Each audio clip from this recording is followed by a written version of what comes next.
అధికార పార్టీ ఎట్టి పరిస్థితుల్లోని కూడా పొత్తు పార్టీని గెలవమంటున్నారు.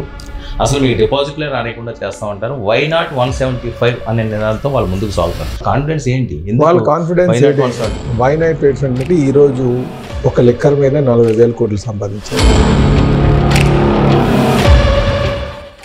నాసి రకమైన మందు అమ్మి పేదవాడి యొక్క బలహీనతను ఆశలాగా చేసుకుని ఈరోజు మందు అమ్మి డబ్బులు సంపాదించారా లేదా అన్నది ప్రజలకు వెళ్తే ప్రతి ఒక్కరు తెలుస్తుంది. అవును, అది రాష్ట్రానికి వెల్ఫేర్ ఇస్తున్నారేమో ఆ సంపాదనతో. ఆయన సొంత జోబులోకి వెళ్ళింది అంటున్నాను. ఈయన ఎంతో కొంత డబ్బులు ఇస్తున్నాడు, ఇంకొకరు వస్తే అది కూడా మనకి ఎవరేమో పోతుందేమో అని ఆలోచిస్తున్నారండి. నిజమా? మీరు పథకాలు ఇచ్చేటప్పుడు సంపద సృష్టించి ఇవ్వండి, అప్పులు చేసి కాదు. చంద్రబాబు నాయుడు గారు అరెస్ట్ ఆ సింపతి ఏమైనా ఎన్నికల్లో పనిచేస్తుందా?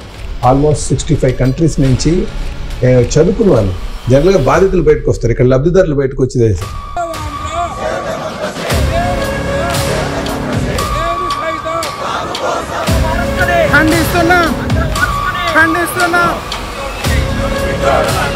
కార్యకర్తలు కూడా యాక్టివ్గా ఉన్నారు. ఇప్పుడు ఇంకెలాగైనా సరే ఇది ఎప్పుడు జనరల్గా ఎలక్షన్ 2 నెలల ముందు యాక్టివ్ అవుతారు, అలాంటిది 6 నెలల ముందే యాక్టివ్ అవుతారు.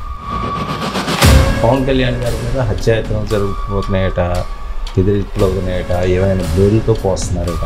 కొంతమంది ఈ కిరాయి మూకలు ఏం చేస్తారంటే ఎక్కువ మంది వచ్చినప్పుడు సన్న బ్లేడ్లు తీసుకొచ్చి కట్ చేస్తూ ఉన్నారు సెక్యూరిటీ వాళ్ళు. నన్ను కూడా మొన్న ఇక్కడ కూడా జరిగింది. అందువల్ల ఏంటంటే కొంచెం ఇలాంటి పరిస్థితుల్లో మీకు మన ప్రత్యర్థి పార్టీ పన్నాగాలు తెలుసు కాబట్టి అందుకని కొంచెం స్ట్రీమ్ లైన్ ఉంటే మనం చేసుకోవడానికి బాగుంటుంది. జగన్మోహన్ రెడ్డి గారు ఏమన్నా సర్వ ప్రయత్నాలు చేశారు. ఆయన ఫ్రాక్షనిస్ట్ బ్యాక్గ్రౌండ్ ఉంది కనుక అందరినీ కూడా శత్రువులా చూస్తుంటారు.